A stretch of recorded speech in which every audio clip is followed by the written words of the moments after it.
Welcome to 99 TV. నేను బ్రహ్మనాయుడు. ఇకపోతే ఆంధ్రప్రదేశ్ రాజకీయాల్లో ఈ కూటమి పార్టీలకు సంబంధించి బేటలు వారేటువంటి అంశాలు రెండు. ఒకటి, పిఠాపురం వర్మ గారికి ఇస్తానన్నటువంటి పదవి ఇవ్వకపోవటం. 2, నాగబాబు గారికి మంత్రివర్గంలో చోటు కల్పిస్తామన్నది కల్పించలేకపోవటం. ఈ 2 అంశాలు ఆ పార్టీని, 2 పార్టీల యొక్క ఐక్యతని డ్యామేజ్ చేస్తున్నమాట వాస్తవం. దీన్ని ఆసరాగా చేసుకొని ప్రతిపక్ష వైఎస్ఆర్ కాంగ్రెస్ పార్టీ అగ్నికి ఆద్యం పోస్తున్నట్టు ఈ 2 అంశాలు పదే రెచ్చగొడతా ఉన్నారు. ఏ విధంగా? ఫస్ట్ నాగబాబు గారి ఎపిసోడ్ చూద్దాం. నాగబాబు గారు అంటే ఎవరు? పవన్ కళ్యాణ్ గారు అన్నయ్య, చిరంజీవి గారి తమ్ముడు, మెగా బ్రదర్. మరి జనసేన పార్టీలో పవన్ కళ్యాణ్ గారు తర్వాత నాదిల మనోహర్ గారు ఉన్నారు అనుకుందాం. ఆయన తర్వాత స్థానమైన నాగబాబు గారిది, అందులో డౌటే లేదు. మరి అలాంటి నాయకుడికి 2024 ఎన్నికలప్పుడు టీడీపీ, జనసేన, బీజేపీ పొత్తులో భాగంగా అనకాపల్లి ఎంపీ సీటు ముందు ఆయనకి అనౌన్స్ చేశారు. వెంటనే మళ్ళీ బ్లేడ్ ఫిరాయించారు. బీజేపీ ఆ సీటు తీసుకుంది, Anakapalli MP seat. So Nagababu గారు త్యాగం చేశారు. ఆయన మరి పొత్తుల్లో త్యాగాలకు సంబంధించి మొదటి త్యాగం నేనే చేస్తున్నాను, జనసేనాని కోసం, రాష్ట్ర భవిష్యత్తు కోసం అన్నారు. పాపం త్యాగం చేశారు, అందులో ఎలాంటి డౌట్ లేదు. ఆ త్యాగాన్ని గుర్తుపెట్టుకోకపోతే వాడు మనిషే కాదు. ఎందుకంటే నాగబాబు గారు చేసిన త్యాగం అలాంటిది.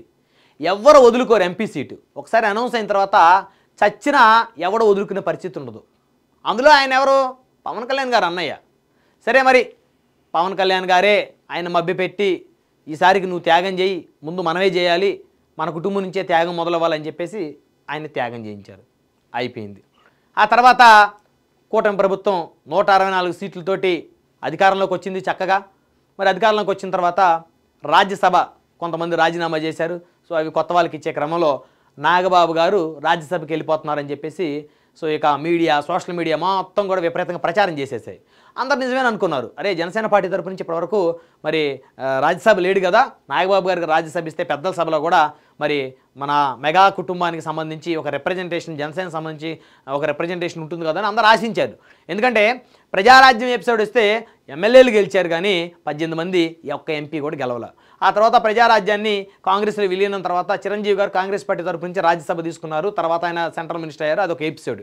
అయితే ఇప్పుడు జనసేన నుంచి మరి 21 మంది ఎమ్మెల్యేలు గెలిచారు, 2 ఎంపీలు గెలిచారు. కానీ రాజ్యసభలో ఎవరు లేరు అనేటువంటి ఒక అసంతృప్తి జనసేనకు ఉంది. సో కాబట్టి నాగబాబు గారు అయితే బాగుంటుంది. సో అన్నదమ్ములు 2 స్టేట్లు ఎందుకు, ఒక ఆయన సెంటర్లో ఉంటే, నాగబాబు గారు సెంటర్లో ఉంటే మరి జనసేన పార్టీ మరి పెరగడానికి ఎక్కువ అవకాశం ఉంటుందని చెప్పేసి అందరూ ఆశపడ్డారు. ఆశించిన విధంగా జరగలేదు అలాగా. సో రాజ్యసభ మరి చంద్రబాబు నాయుడు గారు, పవన్ కళ్యాణ్ గారు, మోదీ గారు మరి వాళ్ళు ఏం మాట్లాడుకున్నారో తెలియదు కానీ నాగబాబు గారికి రాజ్యసభ ఇవ్వలేదు, వేరే వాళ్ళకి ఇచ్చారు. ఆ క్రమంలో భాగంగా చంద్రబాబు నాయుడు గారు ఒక లెటర్ రిలీజ్ చేశారు. ఎందుకంటే అప్పుడు జన సైనికులు పూర్తి అసంతృప్తిలో ఉన్నారు. ఇదేంటిది, అనకాపల్లి ఎంపీ సీట్ నాగబాబు గారు త్యాగం చేశారు, రాజ్యసభ ఇస్తామన్నారు, ఇవ్వలేదు, జనసేనకు అన్యాయం జరుగుతుందని చెప్పేసి జన సైనికులు కాస్త ఆగ్రహ ఆవేశాలతోటి సోషల్ మీడియాలో ఊగిపోయారు. సో దీన్ని గమనించినటువంటి తెలుగుదేశం అధిష్టానం చాలా తెలివిగా మరి నాగబాబు గారిని మంత్రివర్గంలో తీసుకుంటామని చెప్పేసి ఒక లెటర్ రిలీజ్ చేశారు. అది పవన్ కళ్యాణ్ గారితో చర్చించి రిలీజ్ చేశారా, చర్చించకుండా రిలీజ్ చేశారా అనేది ఇప్పటికీ ప్రశ్నార్థకం. సరే, ఏదేమైనప్పటికీ కూడా అప్పుడు జన సైనికుల ఆగ్రహాన్ని చల్లార్చారు. సో చల్లార్చిన తర్వాత నాగబాబు గారికి మంత్రి పదవిలోకి తీసుకుంటారని చెప్పేసి అందరూ అనుకున్నారు. సరే, మంత్రివర్గంలో తీసుకున్నప్పుడు ఇమీడియట్గా తీసుకుంటారేమో. తీసుకున్న తర్వాత ఎవరైనా సరే మంత్రివర్గంలోకి ఒక వ్యక్తిని తీసుకున్న తర్వాత 6 నెలల్లో ఆయన చట్టసభలో ఉండాలి, ఎమ్మెల్యేగా కానీ ఎమ్మెల్సీగా కానీ, రాష్ట్ర మంత్రివర్గంలో తీసుకుంటే. సో కాబట్టి 6 నెలలు అంటే ఇంకా టైం ఉంది కాబట్టి ఖచ్చితంగా ఈ 6 నెలల లోపు ఎమ్మెల్సీలు కూడా ఖాళీ అవుతుంది కాబట్టి ఆయనకి ఎమ్మెల్సీగా చేస్తారని అందరూ అనుకున్నారు. తర్వాత వెంటనే పవన్ కళ్యాణ్ గారు బాంబు పేల్చారు, ప్రెస్ మీట్ పెట్టి చెప్పారు, అందరిలాగా నేను చేయను రాజకీయాలు, మా అన్నయ్యని ముందు శాసన మండలిలోకి తీసుకున్న తర్వాత మంత్రివర్గంలో తీసుకుంటామని చెప్పేసి పవన్ కళ్యాణ్ గారు బ్రేక్ వేశారు. సరే, అందరూ జన సైనికులందరూ కూడా పోనీలే, మరి జనసేన అంటే ఇది కొత్త సిద్ధాంతం, సో కొత్త సిద్ధాంతాలతో వచ్చిన పార్టీ కాబట్టి అన్ని రాజకీయ పార్టీలతో పాటు జనసేన మనం కంపేర్ చేయకూడదని చెప్పేసి నాగబాబు గారిని ఎమ్మెల్సీ అయిన తర్వాత రాష్ట్ర మంత్రివర్గంలో తీసుకుంటారని జన సైనికులు ఆశించారు. సరే, అనుకున్నట్టుగానే నాగబాబు గారిని ఎమ్మెల్సీగా తీసుకున్నారు. ఎమ్మెల్సీగా తీసుకుని దాదాపు 3 నెలలు కావస్తుంది. ఇంతవరకు మరి నాగబాబు గారికి మంత్రి పదవి దక్కలేదు.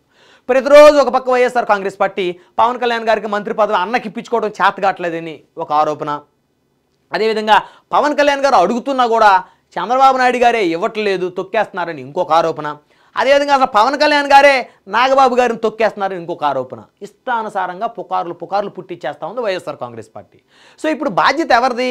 చంద్రబాబు నాయుడు గారిది బాధ్యత. మీరు ఇస్తానన్నారా? ఇస్తానని లెటర్ రిలీజ్ చేశారా? ఎవరు రిలీజ్ చేయమన్నారు మిమ్మల్ని లెటరు? లేదు మా ఇష్టం మేము రిలీజ్ చేస్తాము అని అనుకుంటే దానికి ఇంకెవరేం సమాధానం చెప్పలేరు. ఇప్పుడు జన సైనికులు మరి ఆగ్రహావేశాలతో ఉన్నారు. నాగబాబు గారిని ఎందుకు ఇంత అన్యాయం చేస్తున్నారు? ఇంకో లెటర్ రిలీజ్ చేయాలి చంద్రబాబు గారు.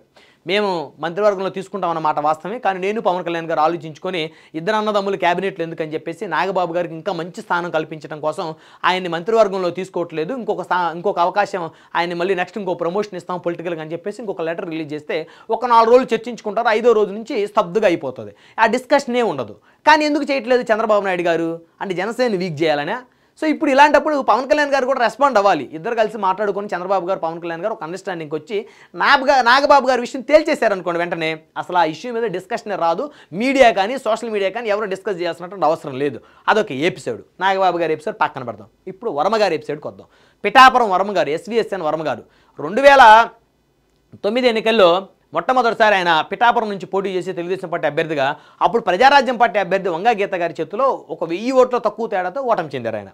ఆ తర్వాత 2014 ఎన్నికల్లో ఇండిపెండెంట్ అభ్యర్థిగా పోటీ చేశారు. తెలుగుదేశం కూడా ఆయనకు మద్దతు ఇచ్చింది, ఆయనకు సానుభూతి ఉంది. పిలిస్తే పలికే నాయకుడు ఆయన. ఇక్కడ SVSN వర్మ గారి గురించి కొన్ని వాక్యాలు చెప్పుకోవాల్సిన అవసరం ఉంది. ఆయన పిలిస్తే పలుకుతాడు. అర్ధరాత్రి ఏ కార్యకర్త ఫోన్ చేసినా ఫోన్ ఎత్తి మాట్లాడతాడు పిఠాపురం వర్మ గారు, అందులో డౌటే లేదు.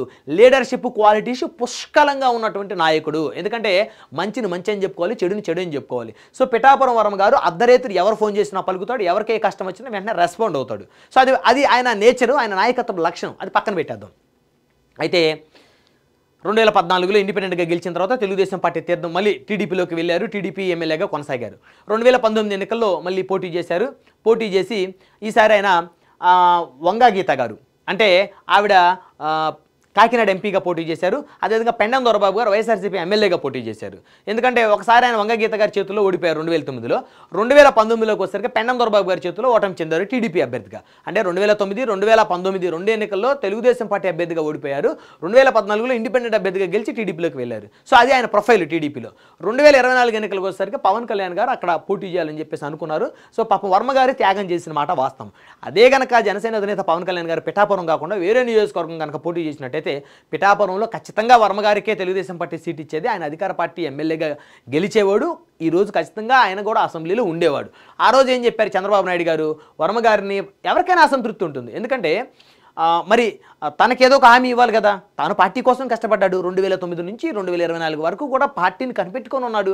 తెలుగుదేశం పార్టీకి ఆయనే దిక్కు పిఠాపురం నియోజకవర్గంలో. ఈ రోజు కూడా పిఠాపురంలో టీడీపీ అంటే SVSN వర్మ గారు, అందులో డౌట్ లేదు, కనిపెట్టుకుని ఉన్నాడు. కాబట్టి మరి ఆయనకు కూడా హామీ ఇవ్వాల్సిన అవసరం, బాధ్యత ఉంది. కాబట్టి చంద్రబాబు నాయుడు గారు ఆయన పక్కన పెట్టుకుని వర్మ గారిని ఎమ్మెల్సీగా తీసుకుంటాము, ఇంకా ప్రమోషన్ ఇస్తామన్నారు. అంటే ఏంటి?